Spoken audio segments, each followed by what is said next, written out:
Quality of Lifers.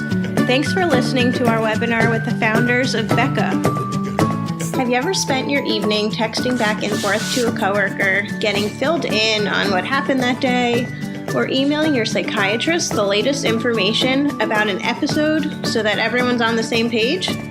There are a number of reasons why you should learn about BEHCA, and in my opinion, streamlined communication is one of the biggest.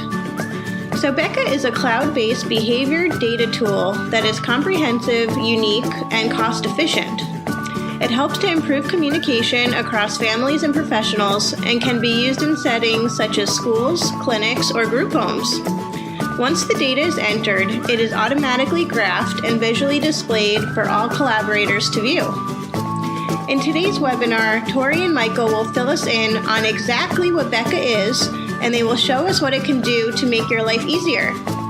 Although this presentation is provided by Autism Quality of Life for educational and informational purposes, it does not constitute legal advice, and no relationship is established by viewing this presentation. It's only for your own informational purposes. Hi everyone, welcome to the first Autism Quality of Life webinar. I'm so excited to introduce you to our guests, Mike and Torri, and we will be interviewing them about their exciting behavior tool, BEHCA. So with BEHCA, it's possible to track, customize, collaborate on, and review data. So it's really perfect for use in schools and clinics. So in addition to Mike and Torri answering all of our questions about BEHCA, they're actually going to be walking us through the concept so that we can see what it looks like and how to use it. So first, let's introduce the two of them, and then we'll dive into the conversation and actually see BEHCA in action. Okay, so Torri is a child and family advocate, a behavior consultant, published author, and promoter of change in how we look at challenging behavior. So she's been working with children for more than 20 years and holds a master's degree in special education. Her joy is identifying and promoting the strengths and attributes within those who are most often defined by their disability or challenging behavior. And then Michael, our other guest, is an entrepreneur and an owner of a software design and development company called Germinate. Michael has 20 years of experience in designing and building custom apps of all shapes and sizes, both as online web-based platforms as well as mobile apps. So his company specializes in solving complex problems, and Michael designed and built BEHCA with Torri and really capitalized on her vision for the platform. So hello guys, thank you for joining us today. Thank you, thanks for having us. Yes, thank you. My pleasure, this is really exciting. When I first learned about BEHCA, you and I chatted and you guys actually walked me through the program a bit, and I'm just really excited to get this out to more people and to a broader audience because I think it has so much potential to really be something huge. Awesome. So let's get started by you guys filling in some gaps from the introduction. And maybe Torri, if you can go first, share a bit more about yourself and how you got the idea for BEHCA. Beautiful, thank you. Yeah, so I believe I want to start with just a little bit more of the background in terms of special education and the challenges that I found as a teacher several years ago in tracking data. I found myself constantly trying to get a variety of documentation that then I would ask my paraprofessionals to follow kids around as well as teachers, and it became this very laboring process to then put all of that information into an Excel sheet, which I would then take to IEP meetings and show data that had correlations between absences or things going on at home or other teachers in classes that were happening with the behavior specifically. And I noticed that when I would go to IEP meetings with these graphs that showed any kind of correlation, even though it was really small, both the parents and the other professionals would get very excited about the information that we had in front of us because it was hard data. And that allowed us to really make these solid goals in terms of the child and where we wanted them to go, as well as developing strategies, because now we had data that we didn't have before, and in addition to that, kind of reflecting on what their world looked like based on that. And as I left the teaching world, I went into homes specifically with families who were in crisis through the state and the county here in Oregon. And during that time, I found data to be equally, if not even more important. However, I had a greater challenge because now I only had parents to rely on in terms of gathering data that would then come back to me so I could decipher it. Well, this became a huge problem for me because a lot of the parents that I was working with at that time were extremely overwhelmed and had a huge amount on their plate with their child being in crisis or having extremely challenging behavior. And so asking them to track data or carry around a notebook just seemed impossible.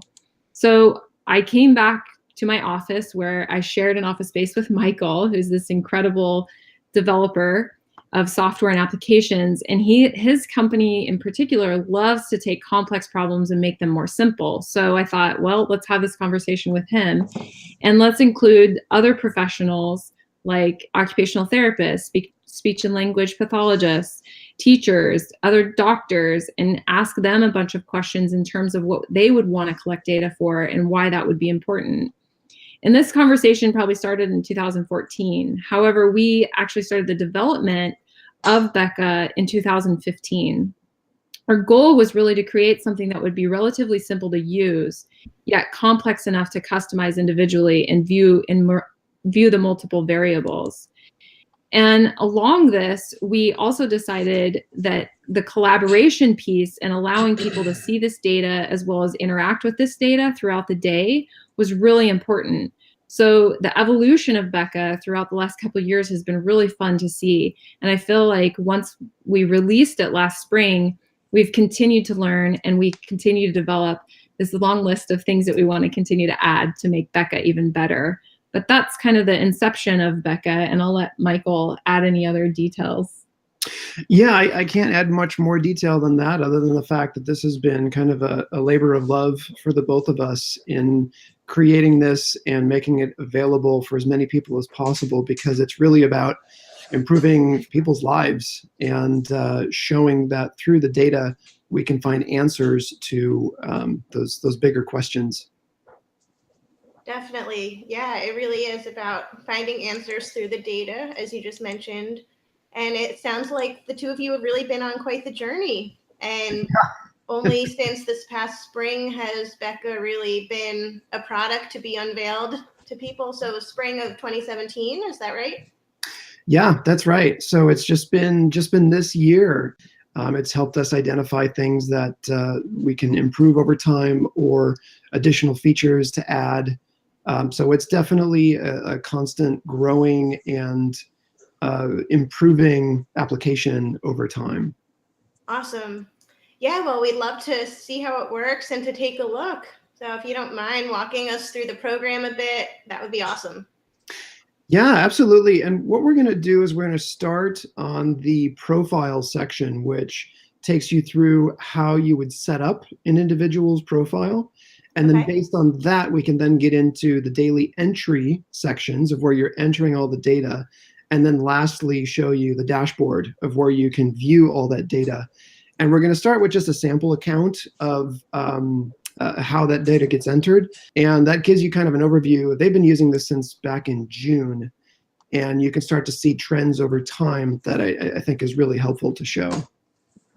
So I'll let Torri get started with just kind of the observable profile here for the person that we're tracking.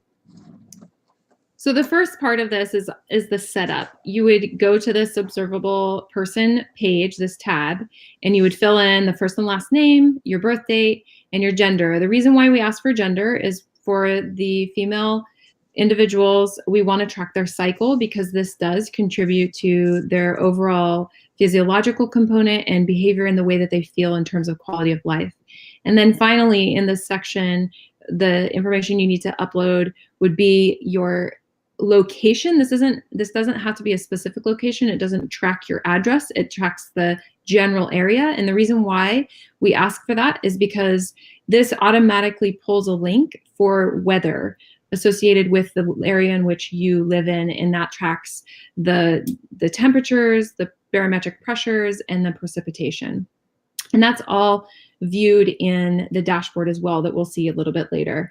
And then to the right, you can see there's a place that you can add a picture if you want to add a picture of the individual, as well as a color. And the reason why we added multiple colors is because this is excellent for a school or possibly an agency or a place where there would be multiple kids under one account.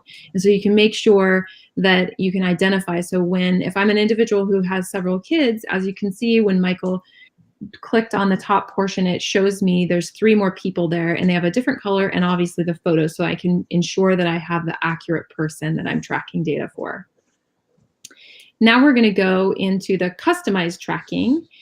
And in this section, I just want to point out that every single one of these squares is fully customizable. So under common behaviors, as you can see, there's a little X after each one of those phrases or words. If you click that X, it disappears. If you type in another behavior or something that you want to track, so that was hitting and I want to add that back, it just comes back. So those boxes then correlate, as you'll see in the daily entry, into your drop down. So this is fully customizable.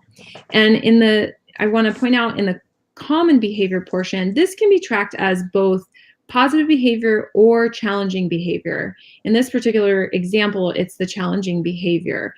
One of the things that we recommend is to really try to limit it to about 3 or 4 behaviors maximum, just because you really want to identify what's happening within an incident, not necessarily tracking tick marks. It's not a way to track like Johnny hit 5 times and bit 3 times. We actually want to see the full incident. So using a term like physically aggressive is totally appropriate for the physical aspects, and being able to track those in the data and look at the data point in correlation to what's happening. And that's part of the reason why we made this so customizable. And then if you jump down to below that, there's communication methods and social interactions. This is something that if there's an individual who has complex communication needs, or otherwise maybe known as nonverbal, that individual may have something like sign language, a communication device, or whatever. However, this could also be used for an individual who's developing social skills, or using more appropriately comment or communication interactions, so positive interactions or appropriately responded or initiated conversation. So this would be more positive, what you're trying to develop that skill in that individual. And then in terms of the social interactions, it's the same thing, whether they're interacting or initiating the conversation or prompted a greeting, or even had a positive response in terms of a peer interaction. So this is a way that you could look at those physical behaviors as potentially incidents for challenging. And then the other portion, you would look at that as positive behaviors. So you want to see over time reduction of the challenging behaviors and an increase of the social component. And then you'll see in between both of those is a box called seizure types. And under here, if the individual doesn't have a seizure disorder, you would simply leave it blank. There's no reason to mess with it. Otherwise, you would identify the particular seizure type that would be involved there. And then if you type it in and you add it, and there it goes, and that will show up. Otherwise, it will not show up if you don't have anything in there. So it's just kind of giving suggestions of the ways that others are using the application. None of this by any means you can only select these options. It's entirely customizable, so you can add anything you want in there. And then jumping over to the environmental factors. So in general environment, this is a section where it's really encouraged to take a couple of weeks to do some observation and really reflect on the individual's environment and see if there are things, if they're not already known. So we have some examples in here like excessive noise or flickering lights or strong smells. These might be things that the person tracking might not even be aware these are triggers or setting events for the individual. And this also falls into the basic changes in the schedule. So again, these are things where the schedule itself would be changing. And then the external influences would be things that we can't really always control, but they kind of have to happen, like dentist or doctor appointment or new person in the home. So all 3 of those boxes become drop down. And it's also important to note here that when you're first setting up a profile and you're first doing this, you can certainly go in and change this several times. But once you have a good idea and you feel like you're really solid with what you have in there, that's when you really begin to say, okay, this is where my baseline is going to begin. But maybe those first couple of weeks, you're still learning more about this individual and you need to customize it a little bit. And then third is the health section. So this one is fairly simple. Once you put in each of those boxes, the medications or supplements the individual is taking, they automatically populate every day. So we'll show you when we go to the daily entry how this would work. But here you would, in this particular place, you would write in all the medications or supplements that the individual is taking. And we'll show you more about that when we go over to the daily entry. But right now I want to show you the third tablet or tab in this section, which is shared access. So as you can see where there's another box, you would enter in somebody's email that you want to invite to either view or allow them editing opportunity. Okay, and who might those people be typically that you would want to invite to have shared access? Yes, so one of the people that we recommend highly is obviously a teacher or a provider in a transition program, or possibly a personal support worker that's working in the home. So people who would have consistent interaction with that individual. And that would be somebody that you would allow editing. And then you might include your doctor or your speech and language pathologist or somebody along the lines of more of a professional setting, and they would have viewing to the data, which would be the dashboard later. So that would help them with their goals as well as see what's happening. Nice. Okay. And does it cost anything to add additional collaborators?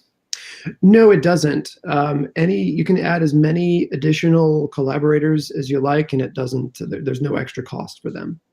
Oh, that's really great. Okay. Yeah. So from here, we would go to the daily entry and see what we've created.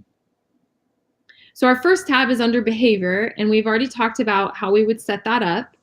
And if we're going to just use Tony here as our example. If I have Tony and at 12:30, he's sensory seeking, I'm going to identify that that's happening. I'm going to say this happened over a 20-minute or 10-minute period. And then I'm just going to hit the plus button, and that automatically is on there. Now, maybe I want to actually talk about what that is, or I want to give more information. So I would go to the bottom of the page in general notes, and under here, I might write, Tony was hitting the back of his hand on a hard surface. Or I would give additional information as to the environment or something like that I'm speculating, and I would add that. And one of the things that's really important here is that we've now included a feature where it's timestamped as well as the person who typed it. So you'll say Samantha Sample, that's the person who was invited, and then you have your note. So you actually have the date and the time stamped as well as the individual who wrote that note. And the same thing would apply for logging any other information, whether it's under communication or social interaction. So it gives you the ability to identify the time and the duration. And right now, in terms of the duration, it's just tracked in minutes, and we realize that we're going to have to update this, and we're working on creating the best solution, but we might have something in the next couple of months that will allow for a different way of tracking that. And Michael can talk more about that. Yeah, and that's more related to things like the environment. So for example, if we have a substitute teacher, that's going to be something that happens for the duration of the day, not just a number of minutes. So this is one example of where we're going to make some simple improvements where I should also mention that the duration is just simply an option. It's just if over time that we can add the ability of things like just a checkbox if it's for the day as opposed to a number of minutes or hours. Mm-hmm. So now that we're in general environment, this is also where we've customized. And again, I feel like the environment tab is probably the one that we're going to be changing the most when you first when you first set up a profile. And the reason why I say that is because it's my experience that oftentimes we don't all think in terms of what are the influencers of how I feel and how I interact.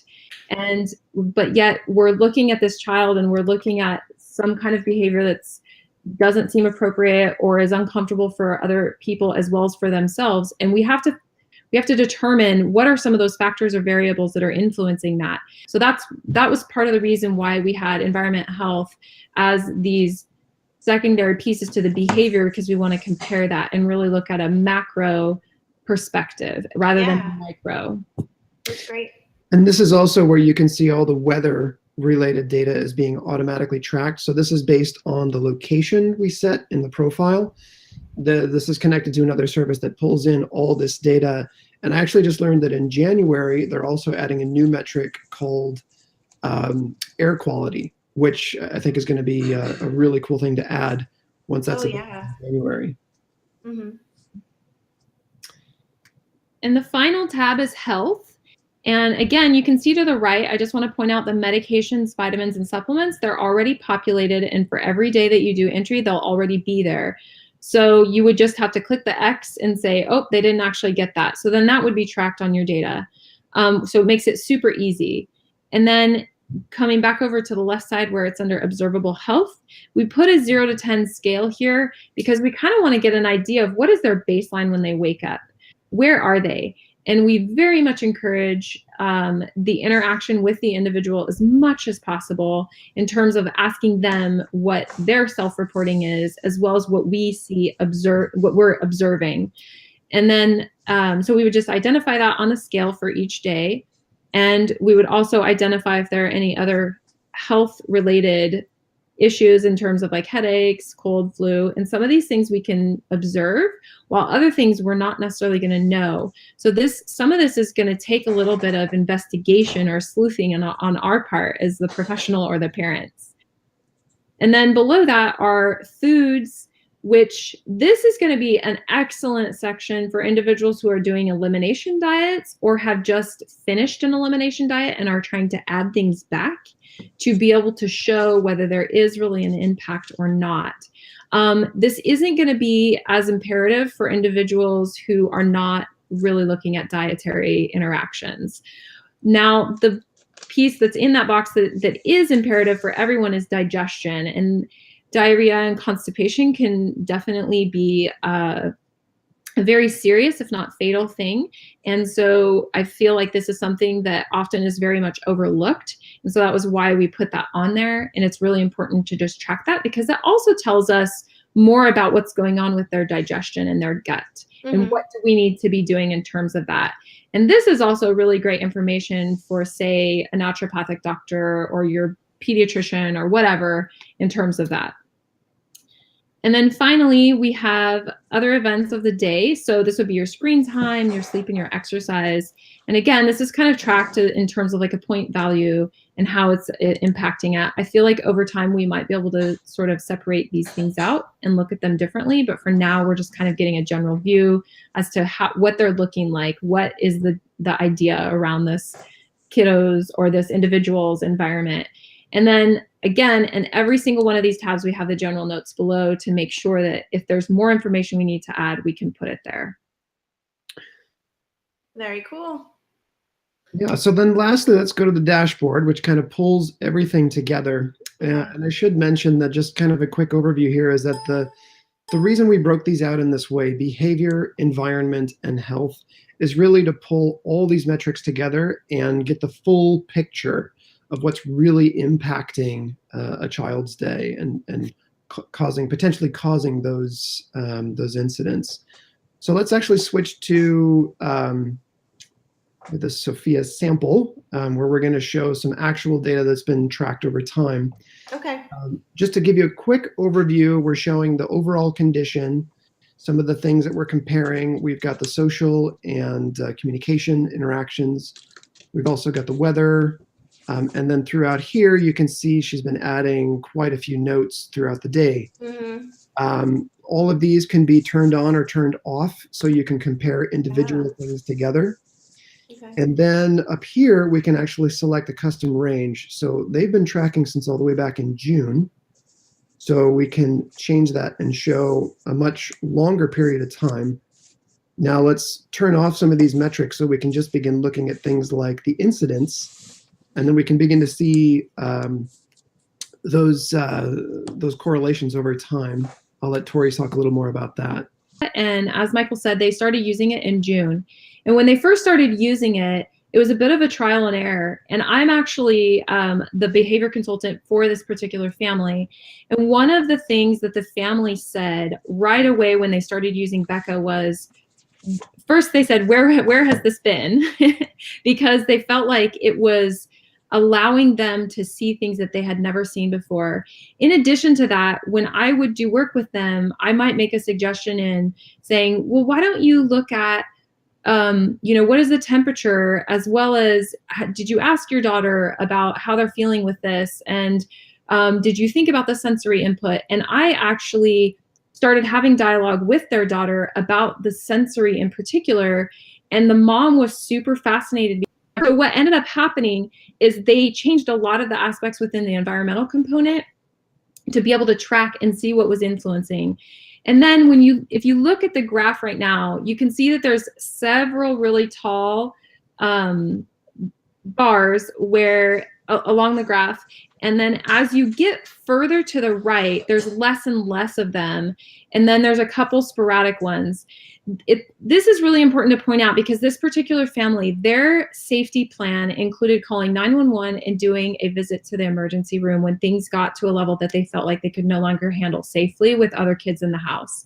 And this was happening 3 to 4 times a week. And this would result in the young lady having paramedics and the police officers come and subdue her and provide a medication and take her to the hospital. And so this was very traumatic for both the family and this young lady. In addition to this particular family was strongly considering putting their child into a more permanent residential setting to stabilize. Mm-hmm. So this is kind of an extreme situation in terms of behavior. However, what was so cool about this, I was able to see every single day what was happening with the family and this young lady. And I would pick up the phone way more frequently than the mom would call me because I would see things coming. In addition to that, when we would dialogue, it gave more information to the parents to then look at things from a different perspective. So what ended up happening by the time we got to the end of August, she had not had, August 21st was actually the last ambulance ride that she had to the hospital. And since then, she has not had any. And we've actually decreased any physical restraints as well because we've implemented so much. This has been so cool to have the actual data to show it and to show the time that it took. In addition to that, we also have all these notes that are identifying all these really cool incidences in terms of like interactions she was having, as well as positive things, which then influenced the overall picture. So in this particular example, what I would have loved to have seen is more data entry in terms of the social and communication interactions, because according to if you took the time to read through the notes, you would actually see that the social communication interaction was increasing significantly, because as she began to regulate, that meant she had more freedom. She had more opportunity to get out of the house. She had more opportunity to interact with her peers. And so all of those social interactions would have actually been increasing in that second graph, while the incidence would have been decreasing, which is essentially what we want to see over time. So in this particular situation, we probably could have done a better job tracking that. However, that gives you an example of how this would work over time. And then if I want to get really complicated or really fancy, I could then say, okay, well, there were some medication changes in some of this. So I could click back on the medication and vitamins, and I can look and see, okay, that was sort of all over the place. Is there any correlation? Possibly, but I kind of want to look at this a little bit more closely and maybe even pull in another professional like her psychiatrist or maybe the pediatrician or whoever's overseeing the medication. And so this gives you an example of how you can actually look at the variables that we're tracking in addition to the incidents. Okay. Yeah, and by recording all of the communication and social interactions, it really helps you to be more proactive in those types of situations where you can actually kind of foresee different behavioral incidents that might come in the future. Exactly. Yes. And as a matter of fact, this particular family, and I've had a couple of other families report the same, they just don't have the duration quite yet. What they're saying is that by having this like this visual representation, it's Mhm. actually reminding them that they're no longer in crisis, which that was really hard to do. Even though they might have a couple of days, they just had this like generated anxiety because they've been in crisis so long. But having the physical and visual representation of like, oh wow, it's been this long, it kind of bleeps a little light and then it gets bigger and bigger. Yeah, that's So, really cool.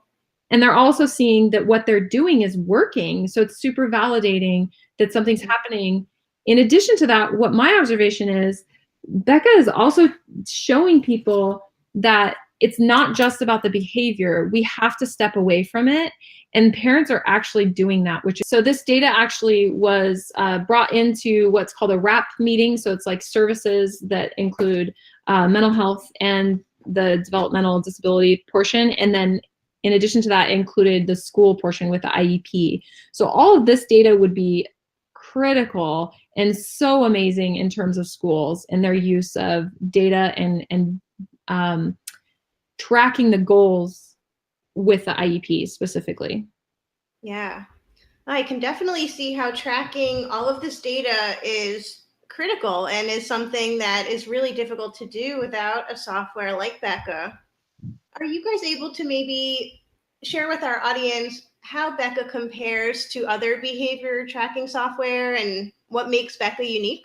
And it seems to be unique in its ability to really kind of focus the comparison between the environment and the behaviors that are being shown. And this is all kind of detailed in the book that Torri wrote, which is also titled BEHCA, and that really kind of comes to the core of the showing the comparison of the behavior and the environment, which I think we tend to overlook because we're so busy and we're doing so many things at once, that it's hard to back up and really see the big picture. And until you can track the data and use this methodology that Torri's laid out in the book, that all comes together when you begin to see the data and you see these correlations that you wouldn't have otherwise seen. We haven't found any other applications that do that. And we also haven't found any that are really cloud-based like this. In other words, it's interactive and people in different locations can all use it and collaborate together. A lot of the other behavior tracking software we found is just kind of locked into an iPad or an iPhone, and there's really no way of sharing that data. It's more of like a personal notepad for a teacher or for a person who's tracking it. Okay. Yeah, those are really key points. So the fact that you utilize the cloud in order to have multiple collaborators all coming in and viewing the data, and Right, then exactly. Mhm. And it's also I should mention that it's a responsive application, and what that means is it will work on your phone or a tablet. There is a Google Android app available. Okay. You can download that from the Google Play Store. We're still working on the iPhone app, but you can. That's really meant to be a quick and simple way of getting in there, entering data, and then getting about your day. We've tried to make it as simple as possible to just quickly add data and then be done. hmm So pretending that I was a user that wanted to log on to the system in order to enter some data, how would I go about doing that? Can you walk us through those steps? Yeah, certainly. It's just a matter of going to the website and then clicking on well, I'm signed in here now, so you're seeing my name, but normally there's a Okay, big a sign sign in in. button here. Yep. So that's pretty much it. The first thing you'll see is the daily entry panel. Okay. If you have an account. If you don't have an account, Yep. it's super easy to sign up, and it kind of walks you through the process of setting up the data, or setting up your profile Okay. on these three panels. Yeah, really user friendly. Okay, that's great. And so, in terms of new features that you guys are thinking of for the future, you mentioned incorporating some different duration options for variables that might last an entire day. What other kinds of features are you thinking about for down the road? That's right. We're currently working on a complete redesign of the dashboard, which will give you the full ability to compare any and all data together. Right now, it's kind of broken out into some of the main sections, but we found that there could really be a lot of benefit in comparing what seems like it's unrelated data. So the dashboard is going to become a lot more flexible in the types of data. And there's nothing anyone needs to do differently. All the data is already stored. It's just a matter of changing the interface and the way that appears. The next thing we're adding is the ability to export all the data so you can pull it into anything you want, Oh. which I think is going to be really important. We're also adding a component where it's actually going to go hand in hand with the emotional regulation skill building part of it, which we are going to add a piece where the individual who's being observed will have self-reporting. So that will look like probably just basic faces or emotions, where they would kind of report that, as well as a tolerance scale based on color. So green, yellow, and red, and there would be like a dark and a light green and yellow to orange to red. So there's kind of a variation scale. And then any other comment or self-reporting that needed to be there, so that we would have a comparison of what's being reported as well as their perspective of what's happening. Oh, neat. Okay. And so who would you say are the main users, so your target audience for BEHCA right now? I would say right now, it's, as you had mentioned at the very beginning, schools and agencies. It's crucial for families. What I'm noticing at this time is that there does need to be a bit of education with it in families to get it set up. But once you have it set up and once they begin to understand it, it's incredible. All the feedback that we're getting from the families who are currently using it has just been really powerful. Cool. So speaking of families, actually, I was thinking of ways that we can bring on our other individual who's also on this call. We have Carlos, our Autism Quality of Life Media Director, on the call. And he's also a family member, father of someone who's on the spectrum, and might be able to ask some really key questions about BEHCA, being that he attends IEP meetings, is witnessing these types of things in his own home. And so I'd like to turn it over to Carlos and see if he has any questions for you guys. I do. Torri and Michael, congratulations on such a wonderful program, wonderful software to help families. And as you were going through the presentation, I did have a couple of questions as it relates to the software and ease of use. I know you mentioned that that this is cloud-based, so there's really no installation that's needed for the most part. Is that correct? That's correct, yeah. Okay, excellent. And then as far as the security, that's very important to everyone, including families with special needs children. So could you talk through how secure is the software, the security protocol that's built into it? Yeah, excellent question. Without getting too much into detail, I'll just say it is HIPAA compliant. We've followed all the regulations and the guidelines for that. We know how critical it is to have this information be secure and private. So it's essentially bank level security. Any of the data that is entered is encrypted in transit or at rest. In other words, it's all encrypted in the database. So everything is, there's some pretty strict guidelines that we have to follow. In fact, our team doesn't even have access to the production data.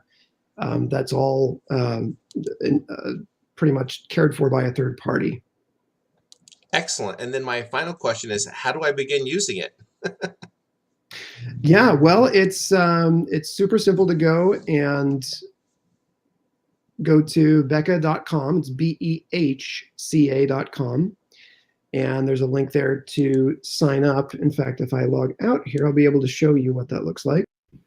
From the homepage here, you can simply go to sign up. And this takes you through those the 3 panels that we have there in the profile, which is entering your information for your account. Next is setting up the profile for the person that we're tracking data for, and then customizing all that data specific to that person, and then lastly, selecting who you're going to share that data with, share and collaborate with. Excellent. Very good. Thank you so much. Thank you. Yeah, thank you. And I should also mention we have an FAQ page here for any kinds of questions that you may have. If there's something on here that hasn't been answered, simply click this link to let us know. As far as support goes, we have a link here at the bottom called support. We've got a Facebook group that you can join and ask questions on, or we're happy to take any email questions as well. Oh, that's great. Okay. Yeah, so do you have current users or people in the Facebook group that provide testimonials or are going through the process? Maybe we can connect some of our audience with them so that they can find out how BEHCA's been working for them. Yeah, we certainly do. In fact, we would encourage that. We've had some really great feedback from the people that have been using it, and we'd be happy to share. Nice. Okay.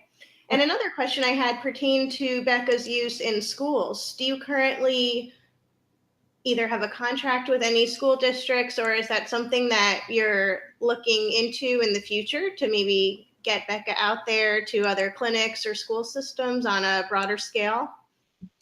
Yes. So right now we are kind of in the process of working with one school district here in Oregon. We have a couple that we've made some connections with, and the particular school that we've been talking with is currently testing it in a classroom, and the feedback has been great. So at this point, we're hopeful that we will be able to have a larger contract with them once the trial is over and we've kind of answered some of those questions.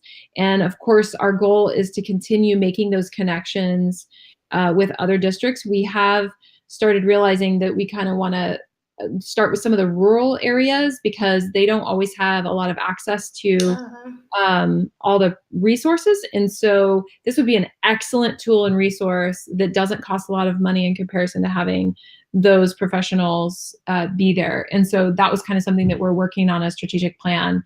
Yeah, that's a wonderful idea. So if anyone's listening right now who might have an interest in potentially bringing BEHCA to their organization, definitely reach out to Michael and Torri, and they'd love to chat with you about that. Yeah, absolutely. And one thing I will also mention, Torri had talked about pricing. I just wanted to quickly kind of go over some of the base pricing that we have here. But the important thing to note is that we're actually going to be dropping the cost of the family plan by almost half at the start of 2018. So around January 1st, that'll change from $14.95 a month to $7.95 a month, or $79.95 annually. And the reason we're doing that is the family groups are the ones that we feel can really benefit the most, and as well as accessible. Accessible, yeah. Excellent. Okay, well, this has been a really great walkthrough of BEHCA. I'm trying to think if there's anything that we didn't touch upon that would be helpful for our audience to know about. You did mention how you have a book. Yeah, that can also be found here on the homepage. You can buy that on Amazon or Barnes and Noble, or as a Kindle ebook. And awesome. I'm actually working on a second edition because I've realized now that we're knee deep in all of this, there's a lot of things I can add. And then I mentioned the emotional regulation and self-reporting earlier. I'm also writing a book in terms of that. So it could stand alone outside of BEHCA, but it would be an amazing thing to couple with it because a lot of this is really just kind of teaching everybody in the house to look at the influences and teach regulation, self-regulation in general. Okay, so we will stay tuned for the release of your second book and be on the lookout for that. And that is on sale on Amazon as well. Is that right? Your first book? Yep, that's right. Okay. Excellent. And if folks want to get in touch with the two of you, they can do that through your website, or do you have an email address or a better way? All the above, actually. They can go to BEHCA.com, BEHCA.com. At the bottom here, there's a link for support. You can contact us there, or just send an email to hello@BEHCA.com. Great. Okay. Do you two have any comments or questions for our audience? or are you looking to have a dialogue about certain topics that maybe we can foster down the road for you? I would just say I'm really eager to hear what people how they feel about all this, and I'm eager to hear questions as well as just see what people's thoughts are in terms of just this overall the way we're putting it out there. Because I feel like as we've done this, we're realizing it's a little bit ahead of the game in terms of we're no longer this is suggesting that we're no longer looking at the individual behaviors. We're actually looking at it from a much bigger perspective. And so I'm curious to see where other people are with that thought process. Mm-hmm. Yeah, and just being able to enter and gather data 24 hours a day from a number of sources and really put it together to get a whole visual presentation of the big macro level picture, as you were saying, is really a wonderful concept and something that I don't think has really been done. So yeah, having a dialogue about BEHCA would be wonderful. So you mentioned the Facebook group. Would that be a good place where we can send some of our audience to go where they can chat with you? Absolutely. That'd be great. Okay. And is there a certain handle for that group, or can they search for BEHCA and then find you on Facebook? You should be able to search for us and find us there. There's also, as I mentioned, the support link on the website here, which directly to the Facebook group. Oh, right. Okay. Wonderful.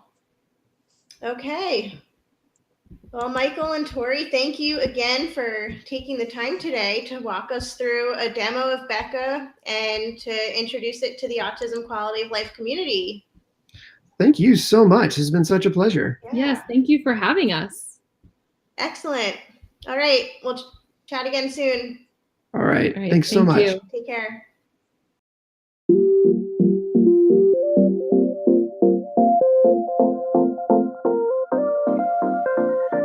Hey, Quality of Lifers. Thanks for listening to our chat today with Michael and Torri. What'd you think? They would love to hear from you. Please visit the Autism Quality of Life community group on Facebook to connect with those who also listen to the webinar. If you have any additional questions, please email Mike and Torri at support@behca.com. And that's spelled BEHCA. All right, really looking forward to connecting with you to see what you thought of the webinar. Thanks again. We'll catch you soon. Bye.